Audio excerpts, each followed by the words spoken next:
for me to join in this beautiful meeting to share my experience in Pico laser. Yeah. Okay, so now it's time for me to speak in 20 minutes, right, Amel? Okay, thank you. First of all, now here in Bandung, Indonesia, it's actually at night, but I have a very beautiful full background here. It's afternoon, but now, I mean, it's a virtual background, you know, because we are here at 7 p.m. here. Okay, dear ladies and gentlemen, so for tonight, I will just share my experience in using this Pico laser for almost 1.5 years. And then I don't have many theory about this. The expert Dr. Sky Wong will talk about this after me. But I want to share my experience, which is some is a very excellent result, and maybe one or two not very good. Okay, and then I want to discuss more detail about it. Okay. Okay. Bismillahirrahmanirrahim. Assalamualaikum warahmatullahi wabarakatuh. Good night, everyone. This is just a picture of me and my patient. All of the pictures in this presentation have got permission for the patient, and and as well as the permission of myself here, of course. This is a journey with the Pico laser, satisfied and unsatisfied cases. Okay, the journey began when I have a plan. So it's just a little bit a short story. When I built a clinic with my several friends, dermatologists, about 11 years ago. So this is a small clinic in the house, and then we were growing up, and then I have a dream to make just a center of the laser clinic in Bandung, Indonesia. Maybe some of you that have been coming to Indonesia after this pandemic, you should go to Bandung and then see this beautiful city around the mountain here. And there's one clinic in the center of the city, THAN M, and this is the clinic right now. And that's I have a dream that I want to make. I want to have a very very good. The modernness of the laser is the Pico laser. So, but it costs. It has a expensive. Yeah, you know, the cost is not low. It's very high cost. So I want to know about the benefit and the cost of this laser. Based on my IT base, for my computer base in my clinic, I have done a laser for about 100 times in this year, but for one patient is of course more than one patient. I don't expect that I have a lot of experience in this laser, but almost every day I made a Pico laser in my clinic. Yeah, it's only for me, not for other doctors in my clinic. Okay, so the experience of using Pico laser, I conclude for 3 results, which are very good, and maybe moderate. I have a very good experience, excellent experience for nevus of Ota, also as well as freckles and rejuvenation. And for tattoo, sorry, it's wrong picture. Yeah, for the tattoo and HPI or hyperpigmentation post-inflammation, it's more a good result, but not too good, I think. But it's quite good. But the moderate or maybe less unsatisfied result is for the hoary nevus, melasma, and scar. Well, this man should be in the second row. Yeah. Okay. Now, this is my first experience. Yeah, my first case that I want to share with you all here. This is a case of a girl, maybe not a girl, but about 20 years old lady here. Nephus of water before treatment here. And then here, the second laser, it's more erythema, redness here and here, and this is very good result after fourth session. The first session interval just only 1 month, yeah, just only 1 month, and from the third and the fourth session it's about 6 months, and it's very good result here. Okay, we see here. And then why at the second laser it's very erythema, because I enhanced the energy, yeah, I increased the energy maybe twice. And then you can see here that the hypopigmentation here in this patient, but but the lesion, the blood or the hyperpigmentation is maybe like disappear here. Okay, still hypopigmentation here, and also maybe a blackish here. Okay, now we can see here, and then after the second session, okay, so very aggressive, I think, yeah. Yeah, I want to try, because this is the suggestion for the Asian skin, and I want to try deeper on also the more aggressive, but we have a hypopigmentation here, but other, I think it's very good here. You can see, yeah, you can see here, and it almost disappear, only at the lower palpebra. Okay. Yeah, here and also here and also here. So these are the parameters of the patient's laser. Spot size we use 4, and the repetition. Now, at the second, I increase the repetition, and also here, okay, the fluence. Okay, here it's around about 2 until 2.8, or the maximum is 3. Okay, so the lesson from this patient that for the nephus aorta, it's very good result. Yeah, if we choose the right fluence, I mean about 3 maximum, or maybe 2.5 joules per centimeter square, but not change the repetition rate. Yeah, because after I increase the repetition rate, I have a like a desquamation, also erosion and purpura, I think, yeah, in this patient. So after that, it's very good result, but don't too frequent. I mean, maybe about 3 months or maybe 6 months is better. If then we do it only just interval for 1 month, because you know that we have to make other immunocompetent cells like Langerhans cells to take the debris of the melanin here that have reduced by the laser. So in this patient is very satisfied for the result. She's very shy and very sad every day, but now she's very happy and she's working right now. Yeah, I think it's a very good result to increase the quality of life of the patient. So for the first case, for the nephus aorta, I recommend to use the Pico second laser. Okay, and then the second case about multicolor tattoos.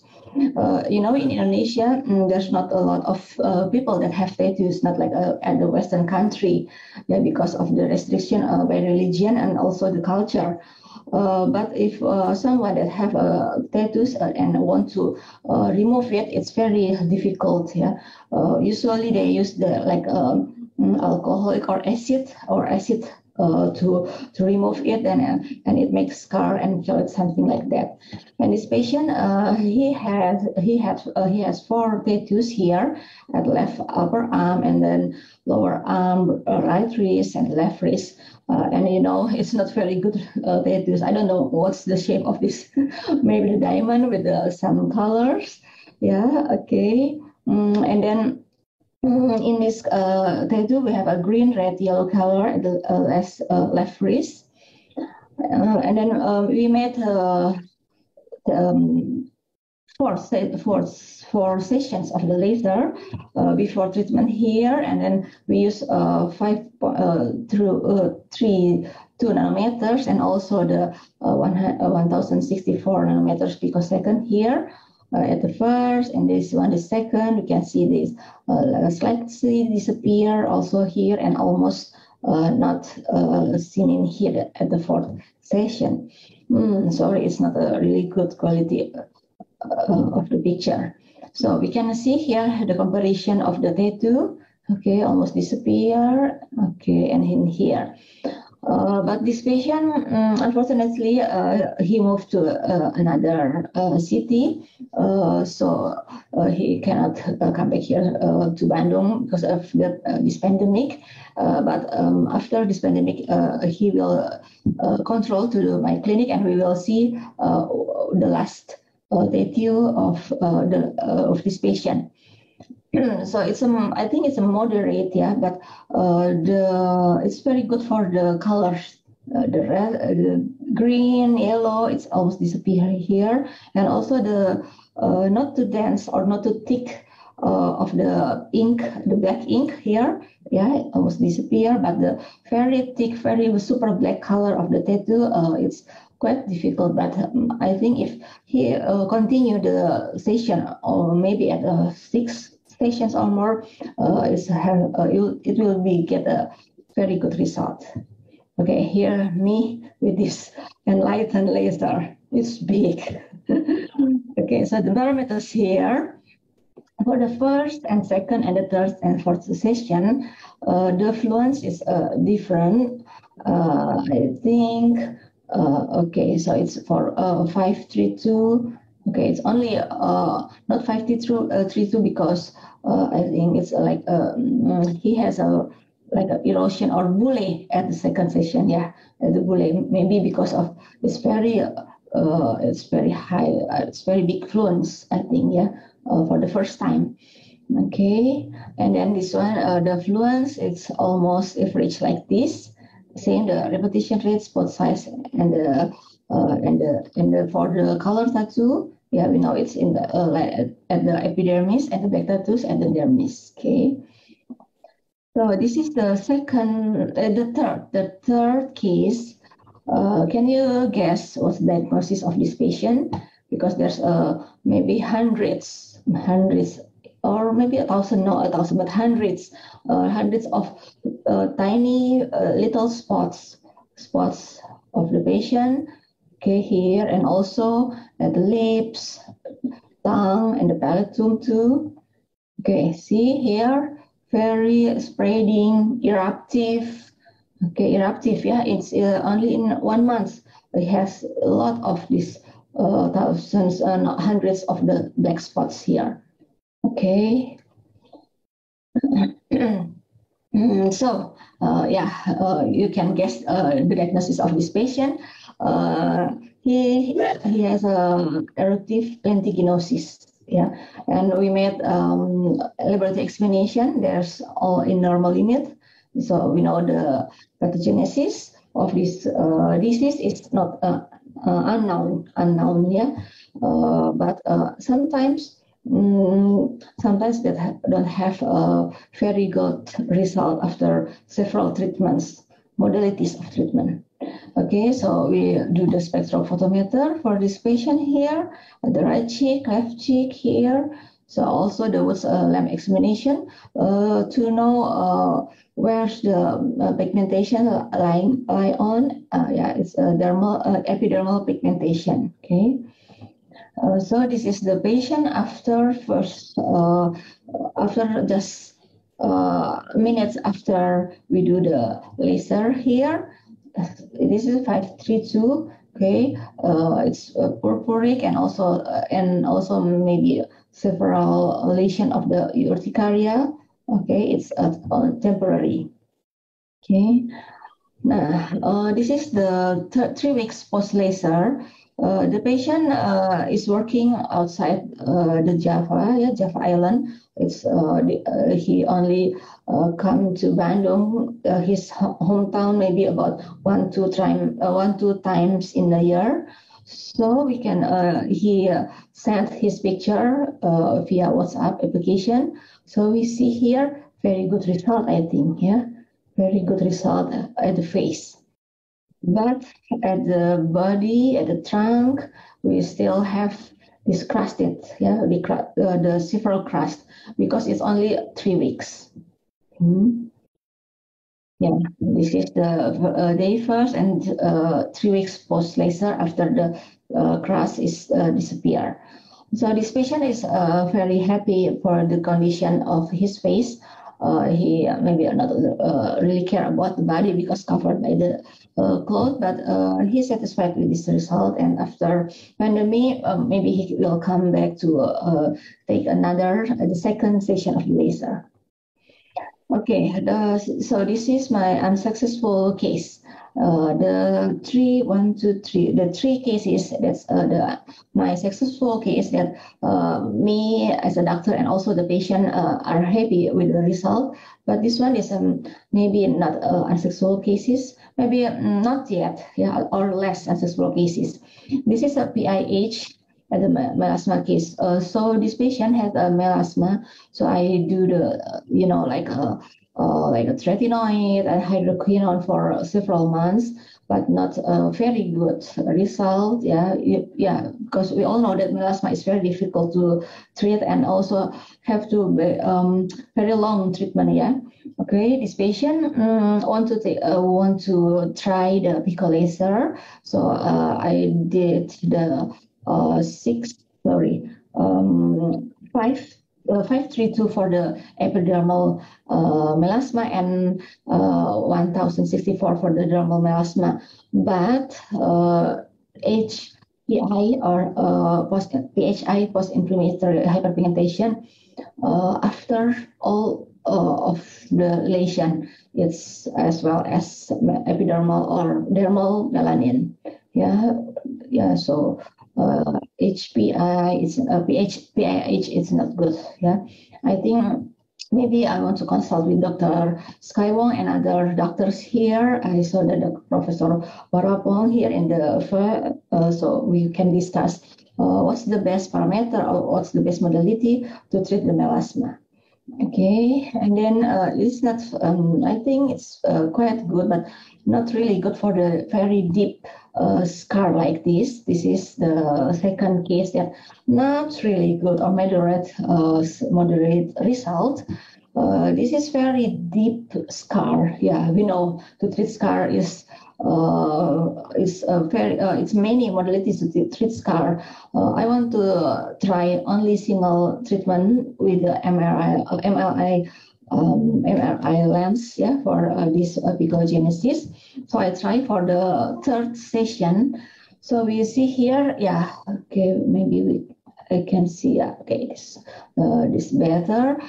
We can see here there's a ice pick scar, getting better, ice pick scar. Okay, so also the tightening and smooth the surface of this patient is getting better too, but not the deeper scar like a box scar or rolling scar. We know it's not the modality is not for the laser, but subcision maybe, and also the microneedle. But I want to try all of the kind of the scar that treated by this MRI lens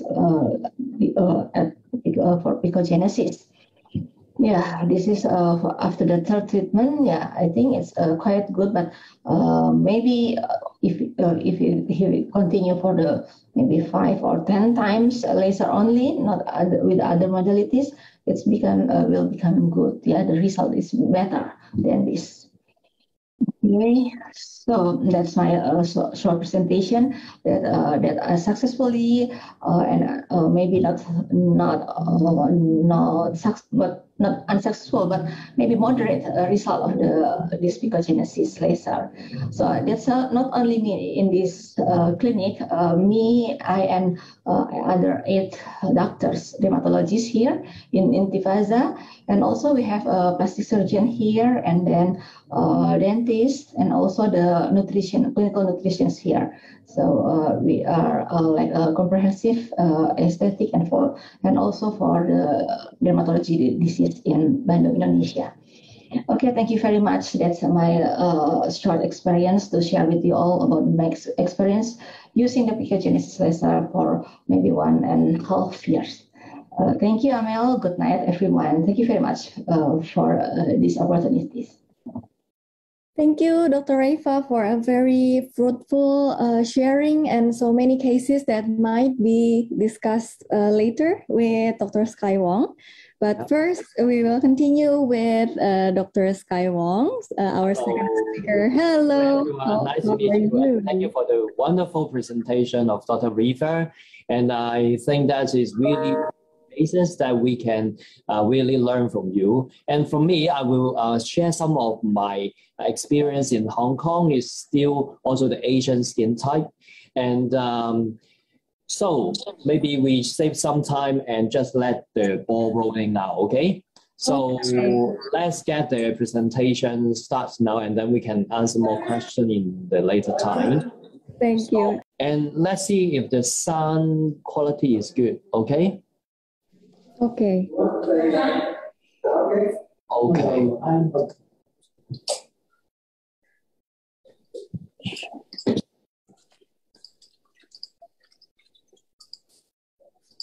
Okay. So I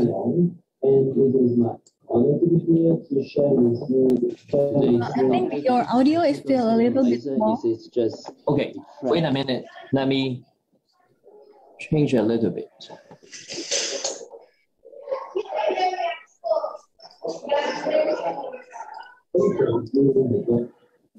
Okay.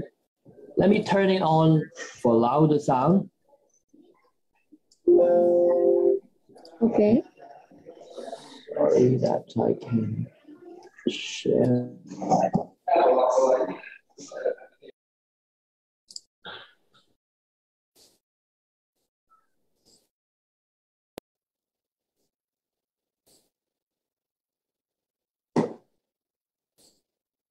Hello.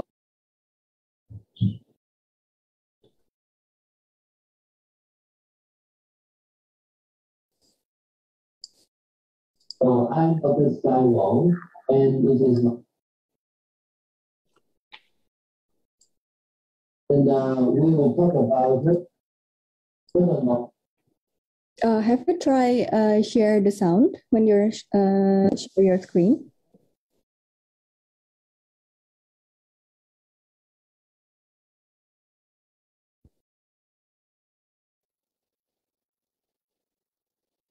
And we will talk about whether or not it is only a trend or it's actually a necessity of developing the picosecond laser. And we'll actually talk about the technology about it, and then we'll talk about the clinical application and pros. Laser is really a global demand and trend. It's up to 40% of US population having the pigmentary conditions that requires laser treatment, and the situation is even higher for the Asian population, up to 70%. And there is a lot of laser procedure done, is up to 14 million of the laser procedure performed in the Asia, and 71% of them requires a texture and tone improvement, which can be brought about by laser. So laser treatment is the main trend of aesthetics, and that's why we need to develop a good system for laser, and that is the reasons for the evolution of picosecond laser. And picosecond laser itself will have a lot of beautiful mechanism inside. And just to name a few important ones are being the line, multiple wavelengths, LIOB, and the plasma. And that is the trend of the future laser. So what are the properties of the picosecond laser? There are four main new properties. First of all, it is a line procedure. Because picosecond laser is a photomechanical laser, it generates way much less heat, so it irritates your skin way much less. And because it is highly specific and very selective with high effectiveness, so it has a very wide therapeutic margin, and that's how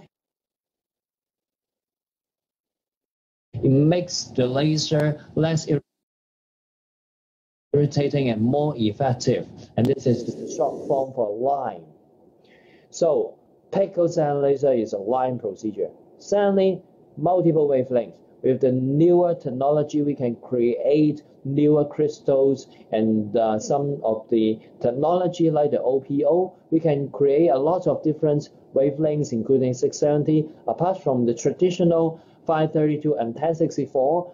This will allow us to cover a wider range of the target chromophores. And then thirdly is the LIOB. And this will be a very unique property in generating the collagen spot formation in your skin, and also results in a rejuvenation.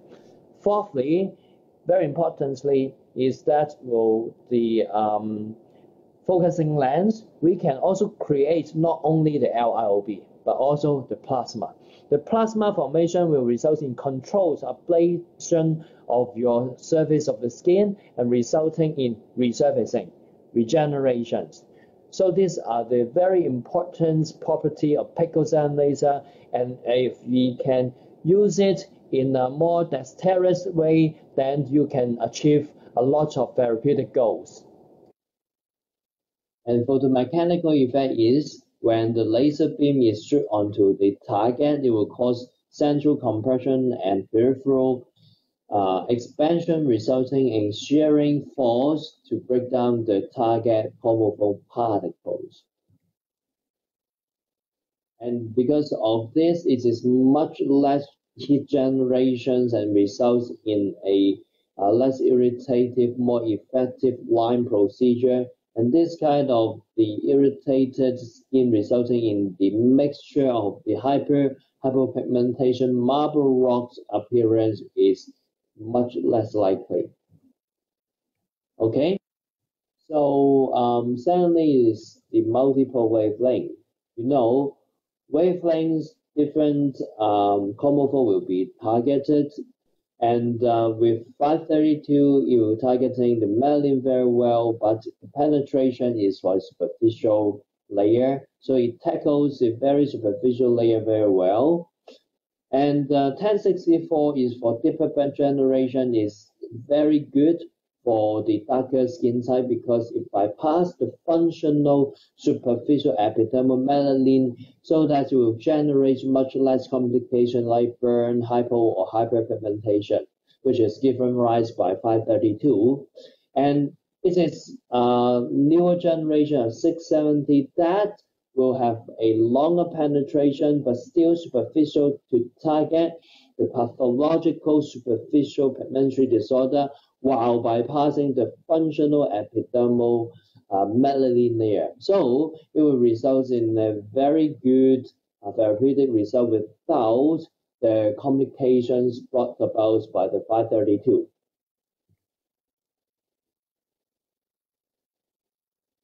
And there are lots of people asking me, what is the LIOB phenomenon in the picosecond laser? And actually, LIOB together with the plasma ablation comes together.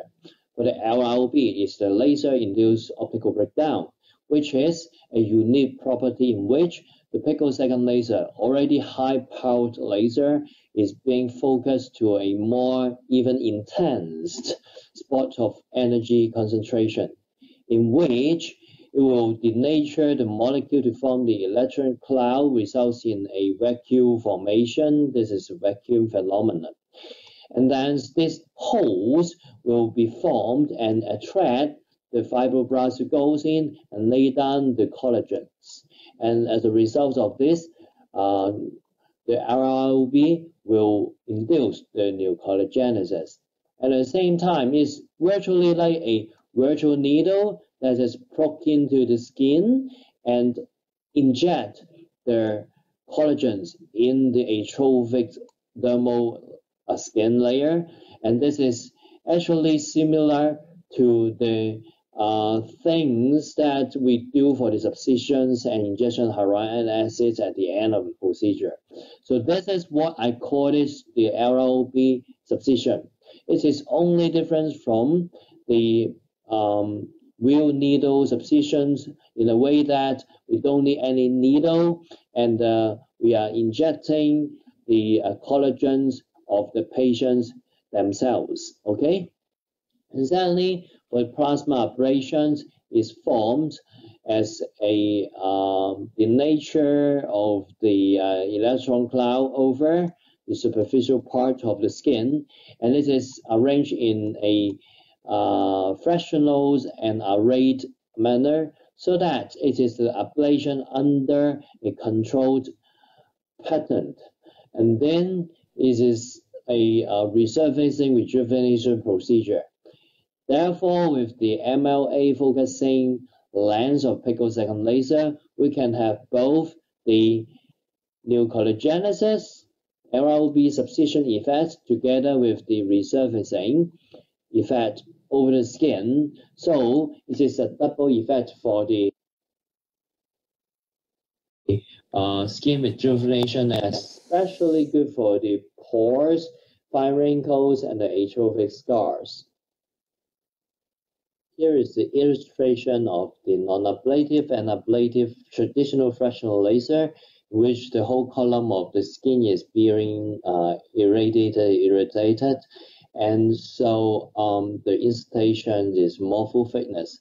Well, for the picosecond laser, it is having the RLB in the deeper layer of the skin, while the superficial part is having the plasma ablations, so that the rejuvenation is new collagenesis at the bottom, and the superficial surface is a resurfacing, and so the tissues and the skin in between the two will be entirely untouched.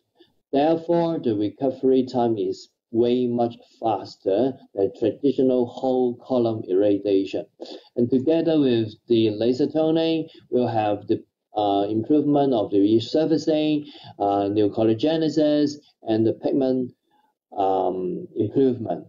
And this is the wonderful outcome of rejuvenation that we ever want.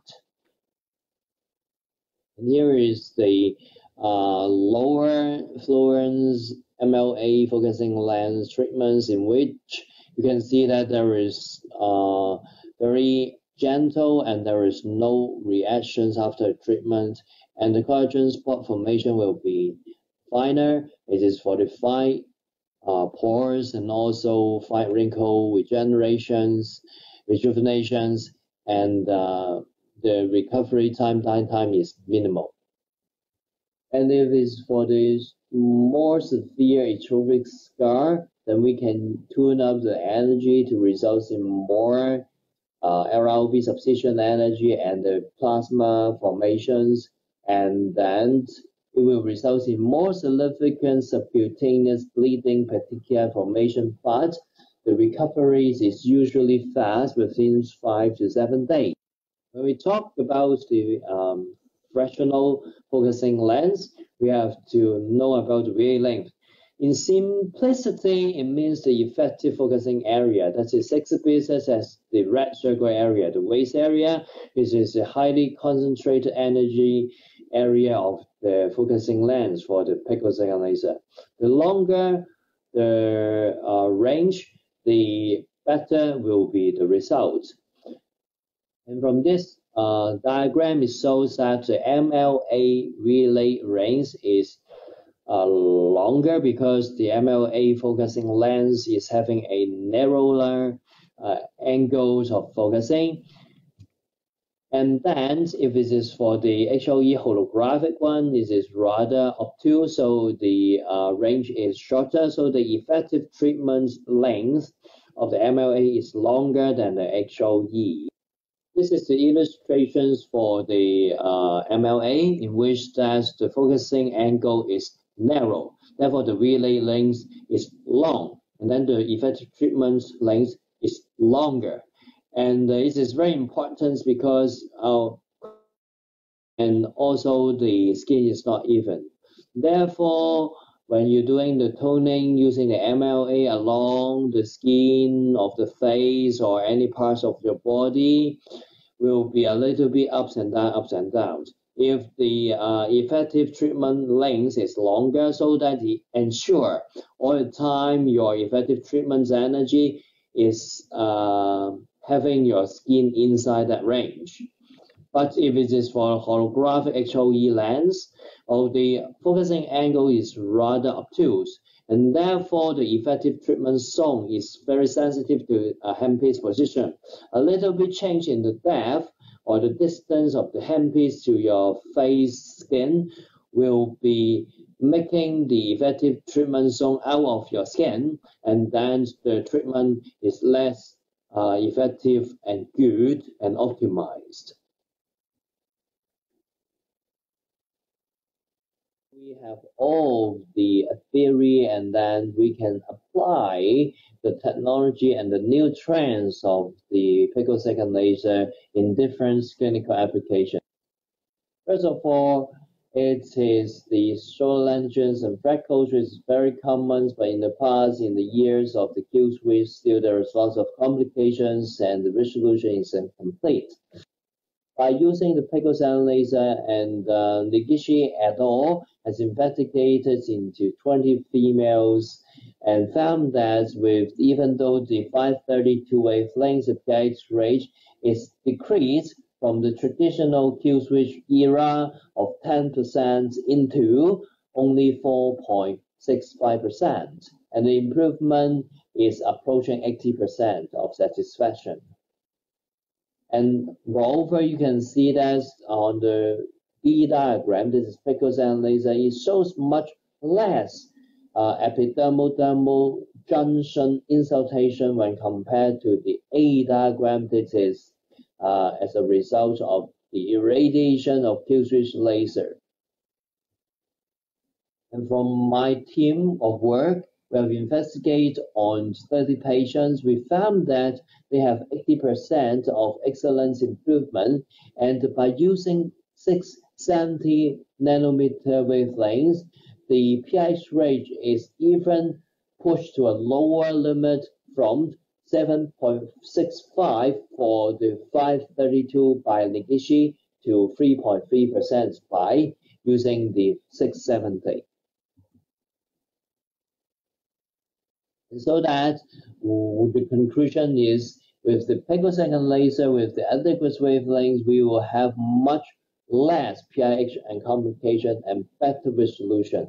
And here are the cases that we use the 532 after 2 times the treatment, the improvement is excellent. And by using 670 picosecond laser after 1 time the treatment, the improvement, it can be up to 50 to 70%, which is amazing. And after 2 times the treatment, the improvement is up to 90%. And this is another 3D diagram showing the before and after treatments of 2 times of 670 picosecond laser. You can see more than 90% of the freckles is being removed. And for the larger lesions like the solangen with some of the skin structure alternations, the result is also good. After 1 time the treatment, you can see that the improvement is amazing with a little bit of randoms behind, and then after 2 times the treatment, you can see that the improvement is almost 90%. For the closer look, you can see that the improvement of the pigmentation is very amazing. And for the anom of Horace macule, A norm is affecting quite a number of our population, usually affecting the middle-aged woman, which is a very deep-seated spindles, abnormal melanocytes inside our skin that is hyperactive, producing lots of melanin, causing the pigmentary problems. And what we need to do is use a very high energy for numerous sessions, but there is lots of complications like bleeding, PIH, hypopigmentation, crusting, infection, etc. But the results can be incomplete. This is the literature review showing that we really need to use high energy, a lot of time treatment to result in partial improvement only. And then with the Pico laser, we use way much less energy, only half of the original Q switch laser energy, and then results in more effective outcomes and less complications. From my team, we have investigated case series and published in JAMA Dermatology. We found that the less fluence that we use by using the picosecond laser is even more efficient when compared to Q switch. We have a less downtime and complications, less number of time of treatments required, and use of the MLA may also help with some special situations alone. And these are the outcomes that this is very amazing. And for a closer look, after only 5 times of treatment, you can see the improvement is excellent. And for the more severe anorm horis macule, the improvement can be clinically remitted. And even for the low contrast anorm, the improvement is also good with the assistance of MLA. And it's even better for use of 670 in terms of the standard ratio, more deeper penetrations, and my experience is very satisfactory for using the combination of 670 and 1064. In this diagram, you can see that combination 532 and 1064 improvement is good, but it's even better with the combination of 670. And this is the outcome as well. This is a male. You can see the improvement of the cheek is very excellent.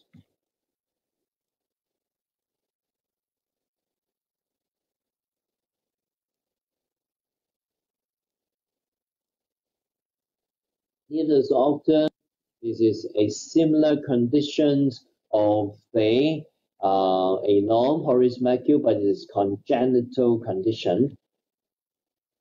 This is requiring high fluence image treatment, a lot higher rate of complication, but still incomplete response. Then we use picosecond laser, more effective by using even lower energy. You can see that for this gentleman is already received 9 times of traditional Q-switch laser. The improvement is plateau, no more progression. But after a few times of picosecond laser, you can see the improvement is excellent. He even changes his hairstyle not to cover his face anymore because he has no more pigment to cover. And then for the treatment, after 1 time, the improvement can be around about 10%. And then after 4 times of treatment, you can see that the improvement is more than 70%.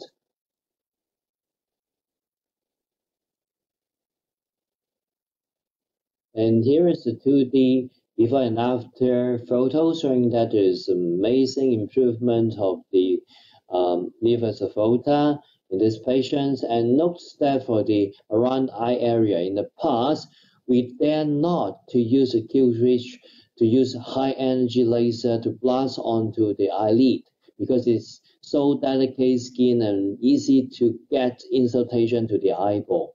But together with the picosecond laser, a gentle and line procedure, we are now able to use a much lower energy gentler settings but higher effective line procedure on this kind of delicate eyelid skin. So we don't ever encounter a panic sign anymore, and we can treat the whole face skin together with the eyelid skin together. And this is the future development of better application of picosecond laser now and in the future. Melasma, a very big headache condition of us, complicated conditions affecting 40% of Oriental females at the early age of 42 years of year, and it is multifactorial, difficult to treat if there is any wrong in any component of your treatment that will result in rebounds and PRH. And so that we need to make the first step correct is to use non-irritative line procedure, and that is the picosecond laser, okay? And remind you that it is not only the picosecond laser that treats the melasma, but also we need to use the stabilization method, repair the skin architecture, treat the vasculopathy, etc., reduce the inflammation in order to treat the melasma satisfactorily. Therefore, we may also need to use the whitening cream, melanin stabilizers, transamines, isotretinoin, etc.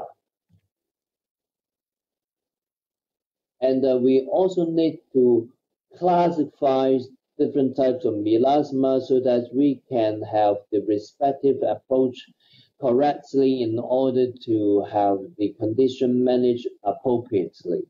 And there are, for me, classifying the melasma into 6 different categories. Geographical, is isolated island, and then is melasmic nevi, mixed melasma, melting tight ribbon melasma usually occurs in the periorbital area, molted hypo pigmentation dyschromic melasma. And all of this classification is very complicated, so I need to present this in another lecture, but it is out of the scope of this presentation for the trend of picosecond laser. But the take-home message is that we need to classify the melasma into correct category before we act. And also, it is important to use picosecond laser making use of its line procedure. And we'll give you the lecture about how to classify the different approaches for melasma later. If you're interested, stay tuned and connected to me. Then this is the geographical melasma. You can see the improvement is excellent with the stable epidermal melasma. The 532 and 670, after one time treatment, you can see improvement is excellent. And it is the isolated islands that we use high power 1064 for destructive approach. And then this is the melasmic nevi using similar approach as the isolated islands. And there's a complicated mixed melasma that we need to use combination of different wavelengths like 532, 670, 1064 of different energy and different approaches using the tonings and also the spot treatments.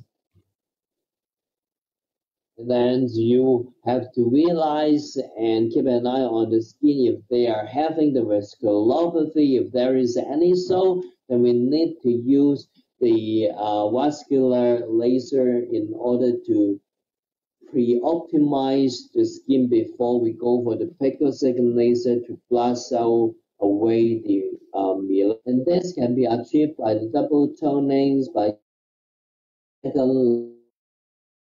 in the way that it blasts away the pigmentary problem, melanin problem of melasma. And then at the same time, we use the vascular laser, be it the quasi-long-pulse or long-pulse 532 and 1064, in order to eliminate the vasculopathic components of the melasma. MRA, and other very important technology of picosecond laser that I've explained mechanism sessions earlier in this presentation. With that, minor pores and fine wrinkles can be reduced very effectively by using the lower energy of MLA, and that is the example. This is another example. We can notice that it's not only the pore improvement, fine wrinkle improvement, but also the pigmentary problems is also improving, okay? And this is improvement of the tone and general texture of the skin. And for the more severe conditions like the patient having ice break, box scar, road edge deep atrophic scar, we tune up the energy of the MLA, and that will result in a double effect. Remember, this is the superficial resurfacing by the plasma ablation, and also the underneath thermal RLB substitution and new collagenesis. And these two kinds of mechanism will help with the atrophic scar improvement very usefully, okay, effectively. And this is another case of the atrophic scar of the temple area of this patient. You can see that the temple area is becoming way much more smooth after the MLA treatment. And even for the more larger atrophic scar, this is the patient who have the Chinese medicine herbal burning therapy at childhood. And you can see that the atrophic scar is very much indentated, but we, together with the MLA and the picosecond laser treatment, you can see that the improvement is quite amazing, okay? So as a conclusion, picosecond laser is not just a trend, but it is a future necessity that we need to develop. And a good picosecond laser console is important to provide the quality LIME line procedure and provide you adequate wavelength selection for treatment of different skin problems, and to provide you a effective RLB and laser substitution effect, and also fractional plasma for the resurfacing. And benign pigmentary disorders, that is discussed before earlier in this presentation, is common, and the picosecond laser is a very important solution component. And classification of the benign pigmentary disorder is very important, so that you can adjust your picosecond laser console to different settings to adopt different protocol for the effective treatment. And this is even more important for melasma classification, because one minor step, this is wrong, then you screw up the whole thing. And if you would like to have more deep insights on the picosecond laser treatment for the various benign pigmentary disorders, you can also look into my articles just published in 2019. And thanks for the contributions from the friends around the world, from Malaysia, Thailand, Hong Kong, Singapore, Indonesia, Australia, Taiwan, Korea, UK, the USA, and also Serbia. We have concentrated and also crystallized all the wisdoms and knowledge into this book. We talk about lots of the pigmentary management together with the energy-based device, injectables, and miscellaneous topics, including the cosmetic surgery in this textbook, which is a contemporary, concise, important reference textbook for you, for everyone. And so stay tuned, it's going to be published soon by the Cambridge Scholar Publisher. And we will also provide a wide range of the education through different platforms, including the AIMER with My Center, LASSER Medical, and the AAM, Hong Kong Youth Space, or Tutoria University, etc., so that we can share more knowledge and skills in the aesthetic medicine through different webinars, workshops, etc. And if you would like to know more details or would like to ask me more questions about today's presentation, you can connect to me through the Facebook, IG, WeChat, as well as the email. Thank you very much for your attention and time.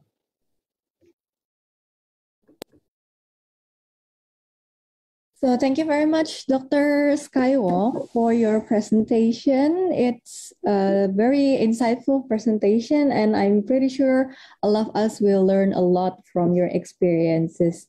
And we are also waiting for your textbook. Yeah.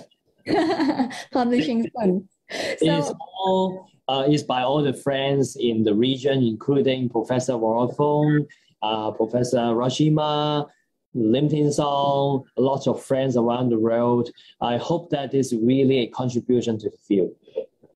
Yes, we are really looking forward to that. So we are continuing our session to the Q&A session. So I will invite Dr. Reifa to join with us also. Okay, so we will answer the questions in the Q&A box first. So first question is for Dr. Reifa. Is it need to stop our regimen before and after doing the Pico laser, and for how long? And for what kind of topical cream to support for the laser result? Okay, thank you, Amel. Before that very nice presentation, Dr. Wong. I learned a lot from your presentation. Now, to answer this question about the stop regimen before the doing laser, yes, of course, we have to stop the tretinoin cream for that we use for the night cream, maybe about minimum 2 days, and then after that, depend of what kind of the treatment that we do. Is it like ablative, like for scar, and also for the maybe the 532 that have the result like a crust. So we can use the antibiotic cream, and also the like a serum that have growth factors inside there, and also for we have to avoid the sunshine, sun ray, and maybe we can apply the sunscreen for that. Okay, and what is the kind of topical cream that you use to support for the laser treatment? Maybe the post-care treatment after the laser. Like the antibiotic cream for the ablative laser, like a scar treatment, and also for the crust result, like a 532.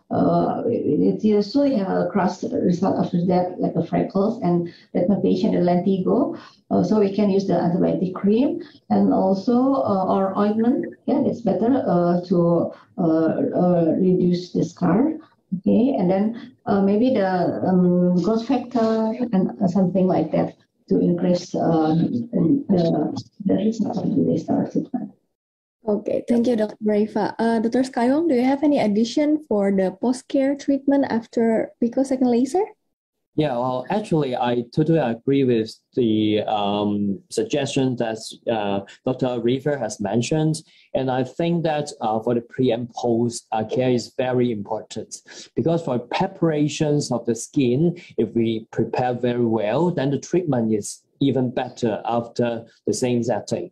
So I agree, we can use the tretinoin cream. We can also use Clipman solutions. We can also use the lots of whitening cream. There is lots of new emergency of the agents that includes the alpha-albutine, kojic acid. We will also use the lecorize, or combination of all. And very importantly for tretinoin cream, it also, or adapalene, we can actually strengthen the skin and make it have a better repairing power. But of course, just like Dr. River said, we need to stop the tretinoin cream 2 to 3 days before the treatment is safer. Okay, but it really depends on the skin quality of the patient and the response of the patient's skin to a particular concentration of tretinoin. So we need to be determined by the doctors, by the dermatologists. Well, for the post-care, a lot of laser after the treatments, there will be some erythema. And there is a concept called erythema index, which is actually discussed 20 years ago. And it correlates the redness with the PIH. So if we do the laser, it has the redness, then we will probably have a higher chance of PIH, although it is not a 100% correlation. But if we can actually decrease the amount of the redness, it is better. So the first thing to do is choose a line procedure, and that is the gentle pico laser. And suddenly, even though after picosecond laser, there are some of the patient will still have the erythematous redness reaction. At that time, we may need to give some very good moisturization, and also sometimes we may need to give a little bit of low-dose steroid in order to decrease the amount of redness and prevent the severity of PIH if there are any. Of course, we need to put on very good sunscreening in order to stabilize the delicate skin in the irritable stage after the picosecond laser or all sorts of laser. And these are the pre and post advices in general. Right, thank you very much. So it's important not only on the session, but also the pre-treatment and the post-treatment care also. So we will continue to the next session. I think it's for you, Dr. Sky Wong. Based on Dr. Raifa's presentation, we cannot see much improvement for PIH with picosecond laser. But based on your experience, have you ever treated PIH with picosecond laser only? Or should we combine with other modalities as well? I see. Well, actually, the Asian skin is a little bit tricky because we are quite sensitive and reactive to all sorts of irritation. It's not only the laser. Therefore, if you actually are doing the PIH, but during the treatment you are using a little bit higher energy, that may actually induce the erythema and inflammation. And you know, PIH, the name is post-inflammatory hyperpigmentation. If you would like to treat the PIH, but you induce the inflammation, that will be a problem. And secondly, even though the skin of us, Asia, and actually very common in Hong Kong people, that even though you don't induce any inflammation, there will be a short period of time called the Whipple response of our skin. It means that after the laser, no inflammation, but still there is some smoky base of pigmentation deposition of the skin. And in this way, it means that the patient's skin itself is inherited maybe from her mother or father, that they are very light unstable. And in this way, we need to really tune down a little bit of our laser energy, or we use other ways of energy device to treat the PIH. For example, there is an article from Professor Rashima. We may use 9027 thallium fractional laser to help with this kind of PIH and melasma conditions. So it is really a tricky point for treating the Asian skin. Therefore, we need to use different methods. I say that 70% of the picosecond or 70% of the PIH can actually tackled by the picosecond laser. But still, there may be 20 to 30% of them are unsatisfactory. So in this way, we may need to choose other methods like fractional laser, peeling, a whitening cream, or tune down a little bit of your picosecond laser fluence in order to achieve the goal. So yeah, this is. Okay, so multimodality is the best answer, I think. Okay, thank you. So now we're moving on for Dr. Reifa. This one is for you. Is it necessary to give antioxidant supplement before or after Pico laser treatment for better result? Yeah, it's maybe it's a lot of the study about the antioxidant for the skin. Yeah, some is have some has a good result and correlate with the improvement of the skin, and some don't say that like that. Yeah, so it's depend to the quality of the skin, to the disease too. I think I will give the antioxidant to the patient that have a maybe aging skin or maybe other comorbidity like a diabetes, and also the age, yeah, the old one, that then not for the younger and the good condition of the skin. Yeah, it's like additional. It's good, but it's better if you can eat the natural products. Yeah, maybe like a fruit or the vegetables. Then only the antioxidant and the pills. I think like that. But it's not a fault to give it, but that's not unnecessary to, I think. Okay, thank you very much, Dr. Reifa. And I think I see a lot of common question asking about fractional plasma. Maybe Dr. Skywong, you can explain again about fractional plasma and LIOB, because we have like 3 to 4 questions that asking about LIOB and the plasma fractional ablation. Maybe you can explain again. Yes, let me explain it. And may I actually share the screen with you all? That, wait a minute. So everybody can see the screen, isn't it? And from the LIOB, it is actually a concentration of the fractional, the picosecond laser, which is, you know, the picosecond laser is already high powered. And when it is focused to a specific point, the energy will be upgraded to 2 to 3 times more. And then because of this very, very, very high energy, that will cause the molecule denature and results in electron cloud.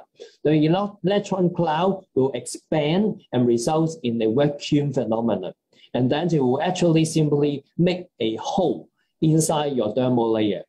And then with that hole, it will be some exudates going inside together with the PLP, the platelets, the fibroblasts, so that all of these kind of things will be mixed together in that pool.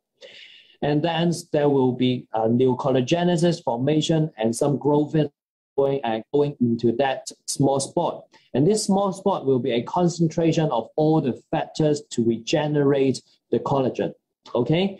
And so, as a result of this, it will result in a very, very good rejuvenation.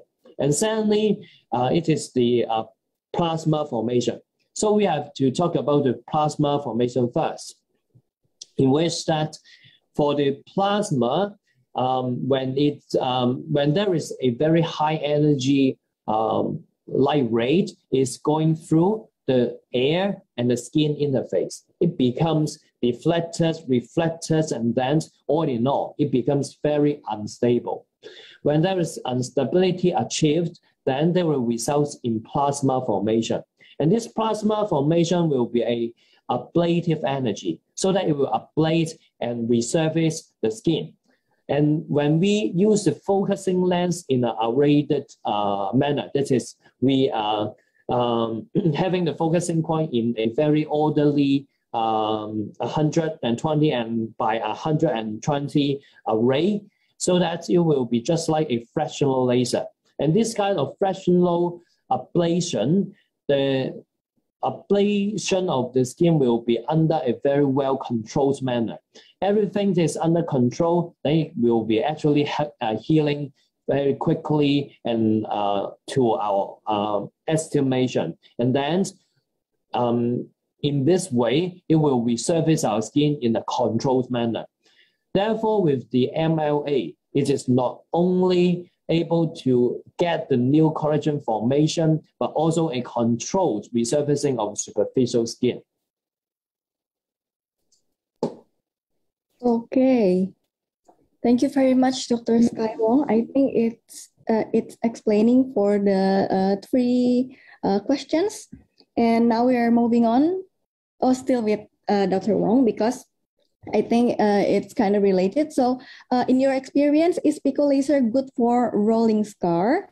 How is it compared with no core subcision? Thank you. Yeah. Well, actually, for the three types of the atrophic scar, be it the ice break, the roll edge, and also the boss scar, the roll edge responds the best because it has no stepping.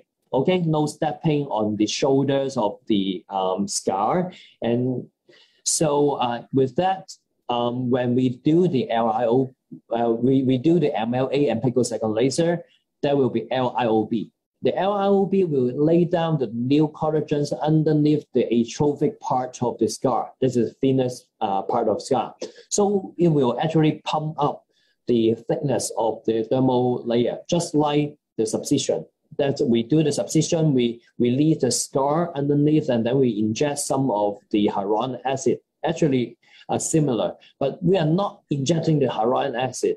We are injecting the patient's own collagen. So that is how I take the term and convert it into the LLB. It is not actually really a subcision, but it has a similar concept of subcision, okay? And secondly, we can also have the higher energy to ablate the surfaces of the skin and results in a better smoothing of the bumpy skin of the atrophic scar. And therefore, the roll edge scar is perfectly managed by the picosecond laser. While for the boss scar, it's also quite well managed. However, for the ice break, it is not very well managed because it's so deep. Therefore, we may need to do some surgical procedure. We need to do a cross peel. We may need to do a lot of other things. And actually, for the picosecond laser can help, but it is not to the very perfect condition. You can see that from here, my presentation, that for a patient really have a multiple problem of atrophic scar. Let me share the screen with you.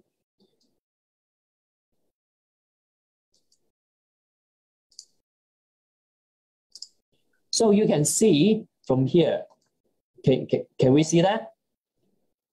We can see that, right? Yes. From this patient, you can see the skin is actually having some rolled edge and also ice break, okay? This is the rolled edge. There's some spot boss scar and also ice break. And when we have done a series of treatment of picosecond laser, you can see that the rolled edge and also boss scar has improved quite a lot, right? However, for the ice break, it's still not very well managed. And in this juncture, we may need to do some cross peel in order to make the result even more perfect. Okay, thank you very much, Dr. Sky Wong. So now we are continuing, and I think Dr. Raifa can help us to answer this one. How do you combine 1064 and 532 to treat benign pigmented lesion? Is it together in one-time treatment or alternating in the next session? For the benign, so which one? It's in the chat box. The chat box. Yeah, can you combine 1064 and 532 to treat benign pigmented lesion? Is it in one time or alternating?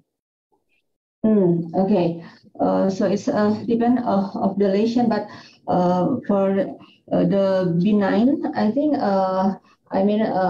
this is for the pigmentation lesion, right? So right.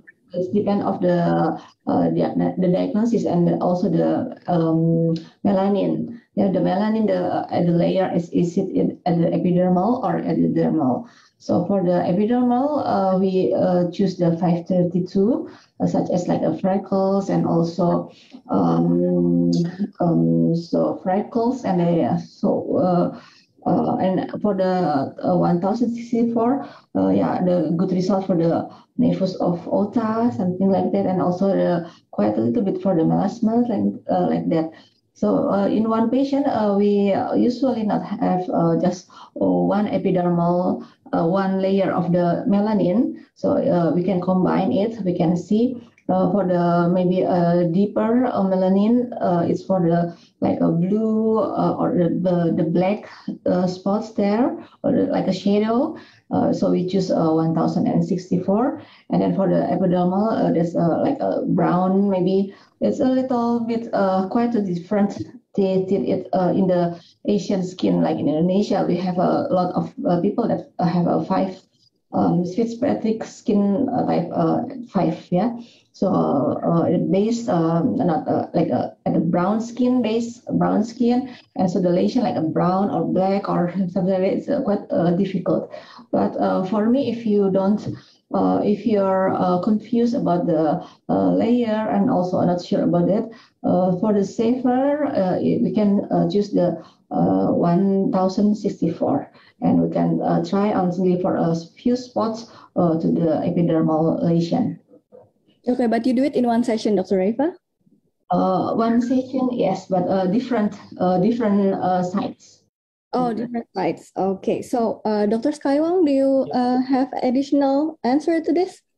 Well, I think Dr. River is very experienced, is actually doing exactly the things that I do. And for me, because Pico laser is very, very gentle, and therefore we can actually afford to use all the wavelengths like the 532, 1064, 670, and together with MLA at one sessions. And actually, you know that for the skin problem in your face, is multiplanary. A lot of different problems. Maybe pigments are a norm in macles in one hand, and then some freckles on the nose, and some on the cheek there will be melasma. So for different area, we'll use different wavelengths for different purpose. So I think that yes, I will do all the wavelengths if it is indicated.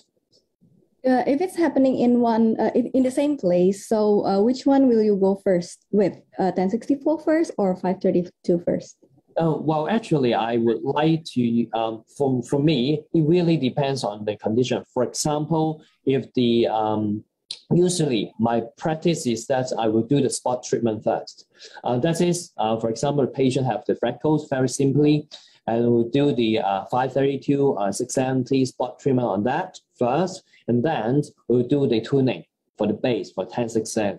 If it is for the horizontal macule, I will also do the spot treatment first, but I will do the shorter wavelength first. For example, the 532 or 670, and then because the penetration of 1064 is longer, so it is less likely to be affected by the frosting or all sorts of reactions in the most superficial parts of our skin. So I would do the 1064 at high power, for example, 5 millimeter, 2.5 fluence onto the same spot. And then I will do the tuning pulse, Pico second tuning over the face, something like that. So this is my approach. But sometimes if the patient is having very delicate skin, I may actually only do the tuning first, because they may have already irritated after this kind of gentle procedure.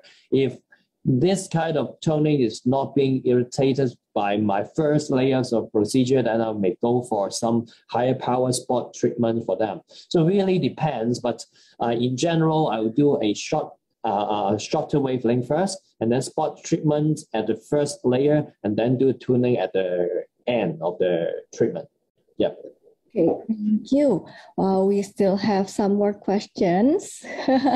Okay, I think this one is for Dr. Skywong. Actually, the question is quite long. So it's about the ribbon phenomenon of melasma due to the use of hydroquinone cream. How many times have you experienced until it gives improvement for the ribbon phenomenon? Well, yeah. Yeah, well, it is very, very difficult for the melting type of the ribbon phenomenon, periorbital melasma. It is what I term the light unstable, recalcitrant types of melasma. If you use the picosecond laser, you have to use it very gently, never go high on the energy, and quite a lot of time. You may need to use a lot of adjuvant treatment. And in this case, I quite like using the isotretinoin or the tretinoin. Tretinoin is for the applications locally, like the adaparin. While in more severe resistant case, I will actually choose for oral isotretinoin as well, together with transamine. With these two, you will actually stabilize your skin pigmentation. After stabilizing it, then and only then you go for destructive approach for the melanin. Then you will have a better result. If you are going for the picosecond laser, higher energy, or all sorts of irritating treatment at the first place, what you get is the irritation, the inflammation. But at that time, your skin is not yet stabilized. Therefore, you may have a higher risk of the worsening of melasma or hyperpigmentation.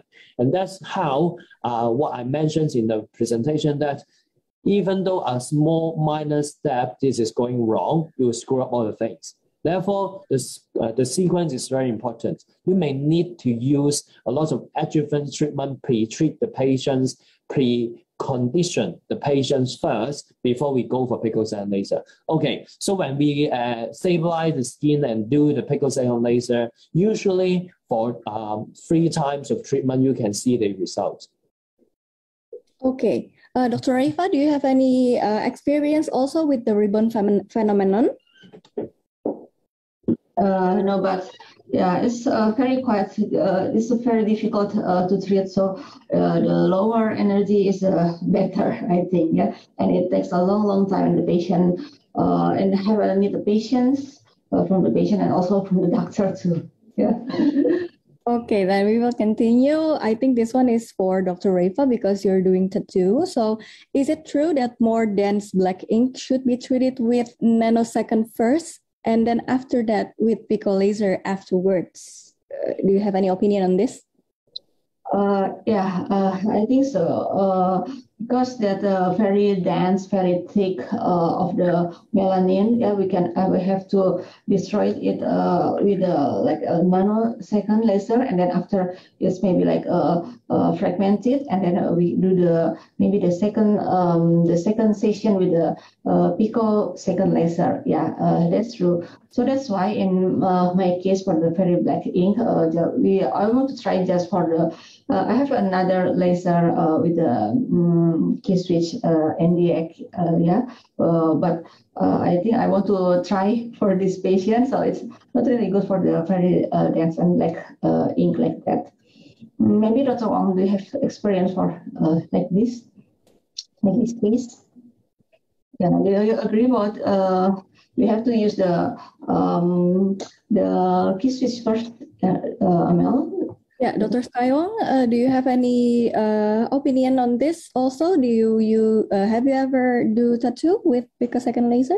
Yeah, I totally agree with Dr. Rifai, because for the tattoo, especially for the aged tattoo for a long time, they condense together to make up a very big rock. And in this way, if you are going for the picosecond laser by photomechanical effect, yes, you can still do it, but it's less effective.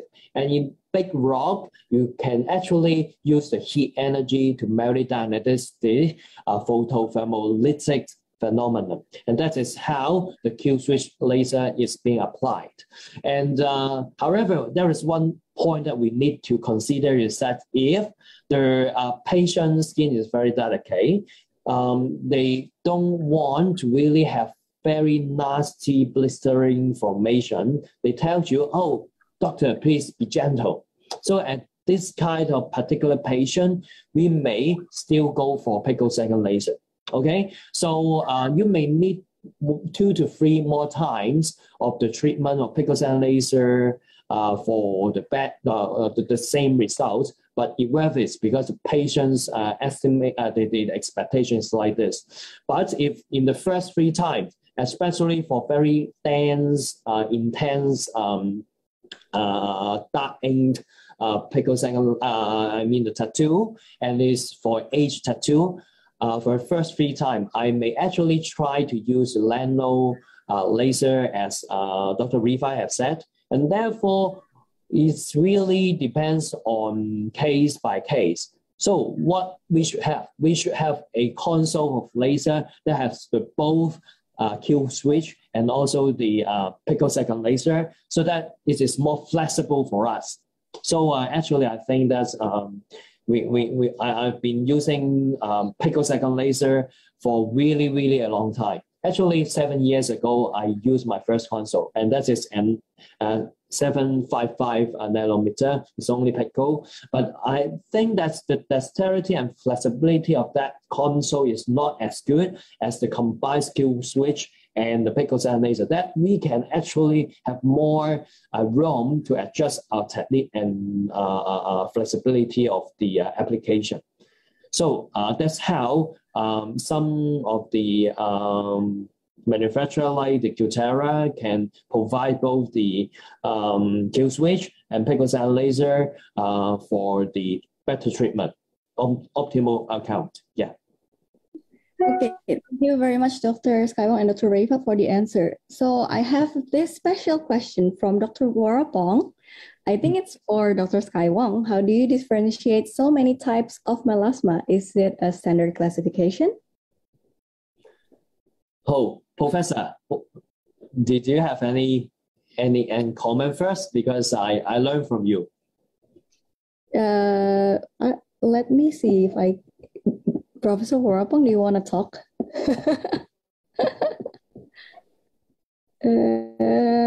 Let me... I will allow you to talk if you want to. Hi. Hi, Sky and everybody. So this is first time I heard about the classification of melasma that you mentioned, because the only classification that I heard about is to classify it as epidermal types, dermal types, and mixed type by using wood lamp. And to me, even that standard classification, I see all melasma are the same.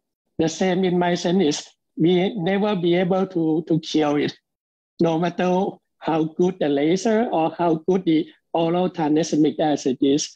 So to me, I think it's no use to try to classify type of melasma, because melasma is melasma. Yeah. For me, I do agree with Dr. Wolfong, but if it is a geographical one, is very actually all the melasma has to be aware of the disease mechanism. It is a kind of metabolic problem, skin structure problem, because the skin structure is being destroyed. Therefore, there will be like the melanin incontinence, pendulum, melanocytes, and lots of macrophages, something like that. So we will also consider whether or not there is a vasculopathic or there is any inflammatory condition. If it is a very calm melasma, then of course we can do the toning and lots of simple things that may have the improvement. If the patient has got the vasculopathic, for example, they have the vascular problem, we need to also use a vascular laser to control the condition before we really have the very effective treatment on the melasma, because the VEGF is quite well demonstrated by some of the research that it may be related to the hyperactivity of the melasma. And then it is the inflammation. If there is inflammation, then we may need to use to calm down the skin by using all sorts of the anti-inflammatory treatment, or even using the, there is an audience mentioned, we may need to also use antioxidants. because there is a lot of free radicals, will increase the inflammatory index of skin, and this will also causes the melasma to be very, very bad in the response to all sorts of treatment. And very importantly, we need to differentiate between the hyper and hypopigmentation mixture of melasma to get or the light and stable melasma together with the light stable melasma. If it is in the way that you already have the hypopigmentation, like in the mottled dyschromia, or in the cases of the ribboned light melasma, at that time, if you do the laser at a little bit higher fluence, then you will invite trouble. Therefore, we need to stabilize the skin and use all sorts of preparation that I have mentioned before we go for the picosand laser. And the same picosand laser fluence is just like Dr. Rifai has mentioned, should be lower in fluence, or even those, or even we need to use other modality of treatment like the fractional lasers, like the Professor Rashima has mentioned in her study. So it is very difficult to classify the melasma in a very, very systemic way, but we are actually seeing the light of the classification. We try to classify and guide our treatment. For example, if this is not a very widespread melasma, it's only a small area of melasma, we may change our approach by using the destructive approach. That means that you can use very high energy like 1064, 2.5 joule per cm square fluence at 5 mm spot size to blast it away. And then you may invite some of the hypopigmentation at that time, but with time, because the area is small, then it will recover itself. And this is one of the treatment that approach that we can use, apply in the cases of the isolated islands. That is a lot of a small area of melasma, not going to be very well managed by the general toning, then we can go for it. How is it, Dr. Warapong? Yes, I just have 2 or 3 comments about melasma. This is just my personal opinion. Number 1 comment is I never use laser as the first line of treatment for melasma. And number 2, no matter what kind of melasma, if I were to use laser, I will be use very gentle or conservative approach. I never use high fluence or high energy or multiple passes because it tends to create a rebound hyperpigmentation or post-inflammatory hyperpigmentation. And my last comment is, I am one of a person who don't believe in vasculopathic or the vascular genesis of melasma. The main reason is we do have a vascular specific laser that can specifically destroy cutaneous vessel.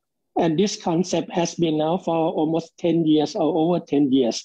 So I believe many doctors have tried to use even pulse dye laser, copper bromide, or any vascular specific laser to treat the so-called vasculopathy first. If it really works, how come there is no report that we can permanently cure melasma? Why we have to still talking about the melasma? If the vasculopathy is true. This is just my comment. Yes, I think so. And I think that it may not be really that related. And from my personal point of view is that it may not really be due to the vascular component that causes melasma, but it is because the redness of the vascular component discolorization of our skin together with the melasma blindness discolorization, the red plus brown adding together will make the pigmentation more contrast out. And that's why if we actually remove the vascular components of our phase, that will make the pigmentation less obvious already. And at the same time, after removing the vascular component, and then we use the low fluence picosecond laser, just like Professor Wolfram has mentioned, then it will be dimmed down a little bit. So both of the color fades out, and then the outcome of the so-called vasculopathic melasma will be having a better outcome. And I also agree with the Professor Wolfram, it may not be really that related. It's just like the contrast of colors that we tackle separately to obtain a better result. Yeah, this is right. So, Professor Warapong, any additional knowledge for us today? No, that I just would like to join my friends. That's all. Thank you very much, Professor. You're welcome. Thank you, Professor. Nice. Yeah, it's nice to have you here. It's like special guest for us today. Thank you. So now I think I will have to choose maybe one or two questions more. So this one is for Dr. Sky Wong. Is there any probability of recurrence after a successful pico laser treatment, and when does the recurrence occur? Well, it really depends on what kind of the pigmentation you have. For example, for the freckles, if you have very good sunscreenings and avoidance of the UV rate, usually you are quite well with the treatment result for really a long time. For me, I love a lot of outdoor activity. 7 years ago, I've got my picosecond laser done, and then my freckles is all gone. And it's not coming back because I'm very obedient to the sunscreening, okay? For the anorm Horace macule, the results, the outcome is very linear, excellent. And then they seems to be very difficult to return. So when you see the Horace macule, wonderful things that you just ask them to do the picosecond laser. And for the melasma, very different, very difficult. Because it is not really a problem of the pigment. It's a problem of the mixture of the skin structure problem, hormonal and metabolic problem, inflammatory problem, all sort of things. So that if it's easy to recur. And then you have to also have a good discussion with your patients that your expectations should not be tuned too high, okay? Because always you may not have a very good outcome result. Usually you may get around about 30% to 70% of improvement. Whether or not you are on the 30% side or 70% side, it really depends on your skin response. And sometimes some people will actually get no response at all. So we need to really discuss with patient and cannot promise patient a lot. Okay, Dr. Raifa, have you ever experienced any recurrence after picosecond laser? Recurrent, yes, of course, because for the treat the perfect or the resolution 100 resolution, we have to do a series of for the laser treatment, and then after that we have to protect still with a sunscreen like that, and also tretinoin cream, and also maybe a Glickman and hydroquinone. But with my experience, if the patient is maintains their skin condition, maybe not too quick to recurrence, yeah, maybe about 1 year after that, or as far as like 6 months, they have little spots, but it's okay, disappear with the hydroquinone like that. But maybe 1 year or more, depend on the maintenance of the skin. Okay, thank you very much. I think this will be one last question for Dr. Sky Wong, because this is talking about the abnom that you use this 670. So what is your endpoint treatment for abnom with 670? Well, actually, for the picosecond laser, it is very interesting things, especially, for example, in the past, traditionally we use the kill switch, right? using the 532 or 755 nanometer, what we are actually going for, the endpoint, the frosting, right? But if it is in our picosecond laser era, when we treat the freckles, we don't aim at any endpoint, no frosting at all. You don't need to really have the frosting, and you really need to believe or have the trust on your machine, okay?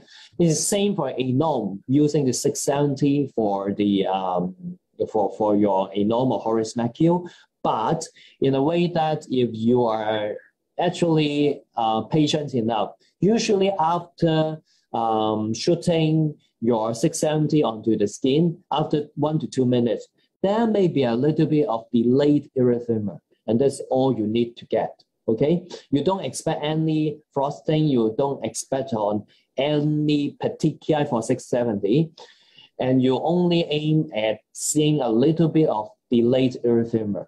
With the delayed erythema, it is 670 is treating the superficial and deep part of ANOM. And remember, ANOM or Horace Macchio, it is pathologically under a microscope, it is a deep down digastric abnormal melanocytes deep-seated in the dermal layer. Therefore, there is also a deep part. For the deep part, you also need to use 1064.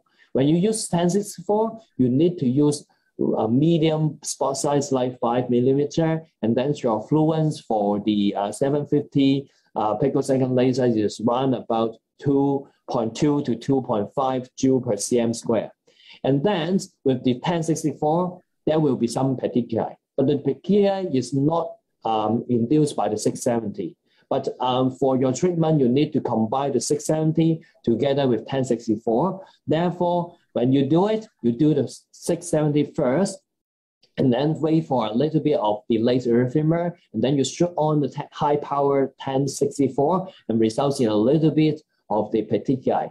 And it's very interesting that because in the first time of treatment, the melanin pigmentation intensity is high. It's very dark color, so that they absorb more energy, so the petechiae is more severe. But in the later time counting round about the third time or fourth time, the pigmentation is already very dim. And even though you use higher energy of 1064, it would not induce so severe a petechiae, or just a tiny bit of erythema, something like that. So the endpoint is really different from different wavelengths, different severity of the ANOM, or at which time that you do the ANOM treatment. Okay, well, actually in Indonesia, we don't have 670. If we only have 1064, how can we maximize the result? Well, I've mentioned for 1064, it is going for the medium and deep part of the Horace Macchio and the fluence and all the setting I've mentioned before.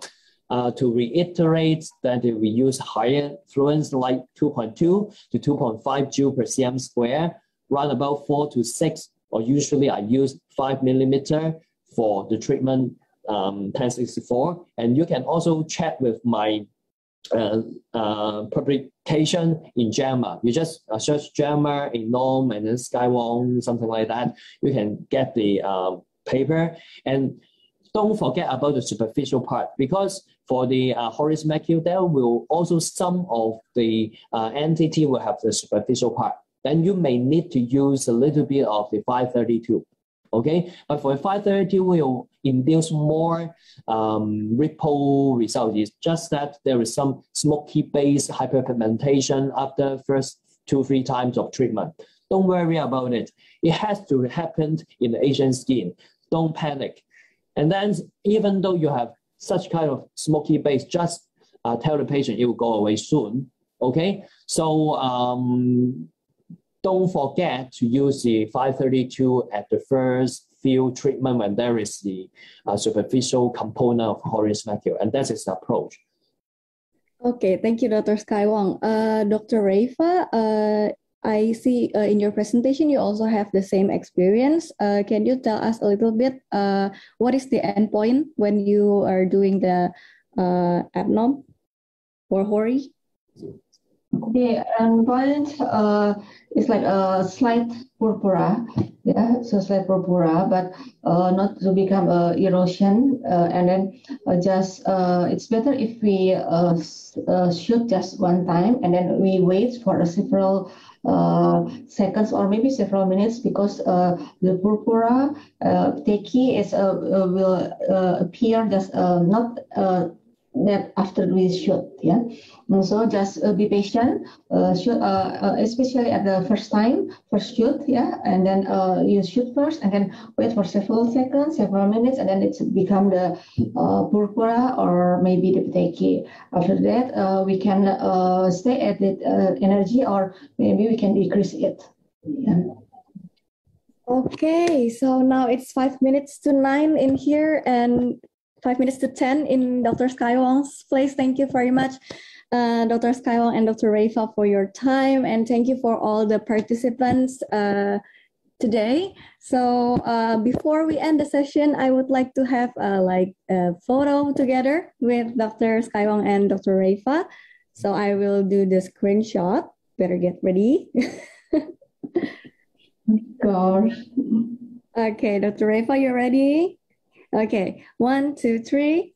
Okay, once more for confirmation. Oh, wait for a second. I think I should add Emily. Yeah, to be together with us. Hi, Emily. So this is, okay, I will do screenshot one more. 1, 2, 3.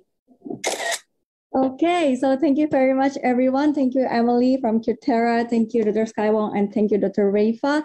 Thank you to all the participants. I wish you all health, healthy life and safe life from COVID-19. I hope we can meet soon in the real life, very, very soon. Yeah. So yeah, have a good night, and thank you, everyone, for joining today. Thank you. Goodbye. Thank you. Bye. Bye. Bye.